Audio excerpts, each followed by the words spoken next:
हल चल आई अवधपुर उत्सव भरी घर रे।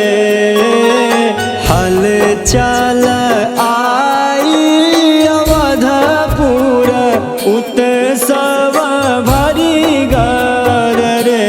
ललनर रघुकुल दीपक लानी पुलकित घर घर रे।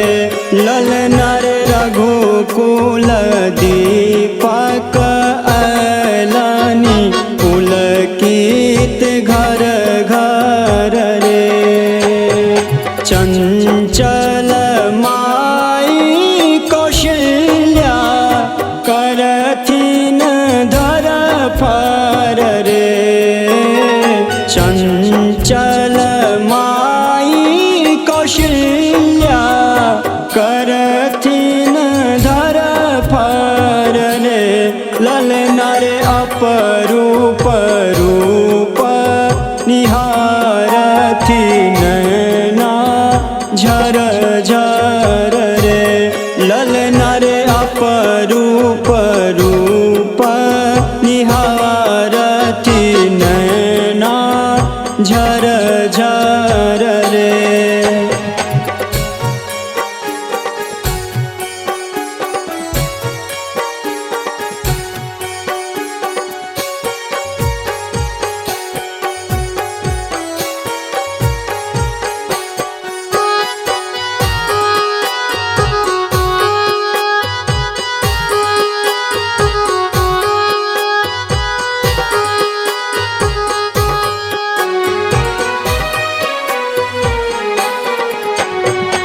चैत मासक छल इजोरिया पुण्य नवमी तिथि रे।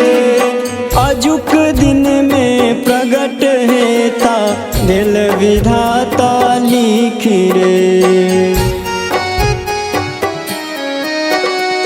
चैत मासक छल इजोरिया पुण्य नवमी तिथि रे। आजुक दिन में प्रगट हेता दिल विधाता लिखि रे। सकल अयोध्या मह मह गम गम गम कय रे। सकल अयोध्या मह मह गम गम गम कय रे। ललनर हसलय फूल फूलवारी लागे सनगर रे। ललनर हसलय फूल फूलवारी लागे सनगर रे।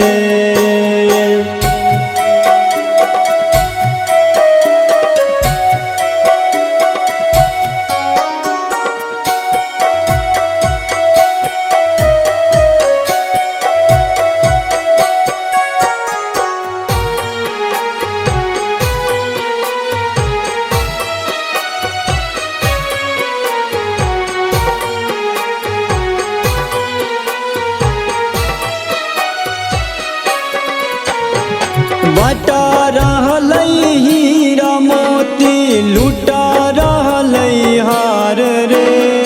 प्रजा सबके देल गेलै सोन सन उपहार रे। बटा रहलै हीरा मोती लुटा रहलै हार रे। प्रजा सबके देल गेलै सोन सन उपहार रे। चकमक दिया बाती जगमग करै रे। चकमक दिया बाती जगमग करै रे।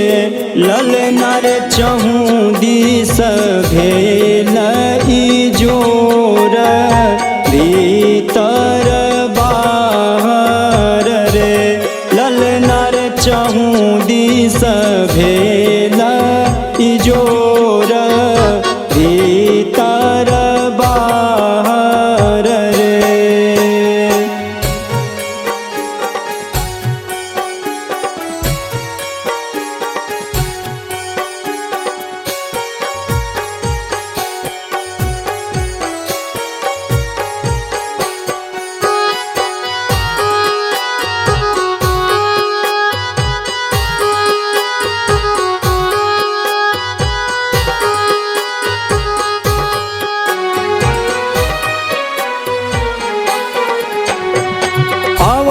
मिथिलाए कहे तई तकर ई ओरियान रे भूमि तर सौसियाली युगल छवि मिलान रे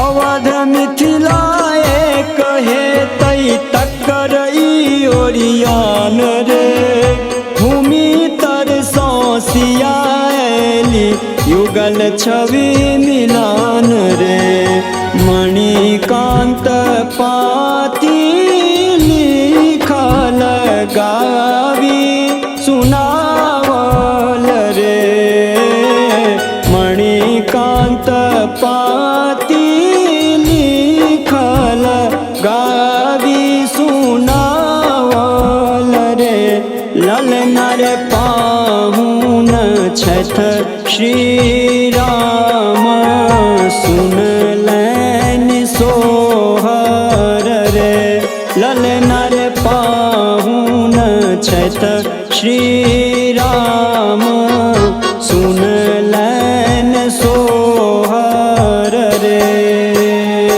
हल चल आई अवधपुर उत्सव भरी घर रे हल चल आई अवधपुर उत्सव भरी घर रे ललना रे रघुकुल दीपक लानी पुलकित घर घर रे ललना रे रघुकुल दीपक लानी पुलकित घर घर रे चंचल माई कौशल्या करथिन धर फर रे चंचल माई कौशल्या करथिन धर फर रे ललना रे अपरूप रूप निहारथि नैना झर झर रे ललना रे अपरूप रूप निहारथि नैना झर झर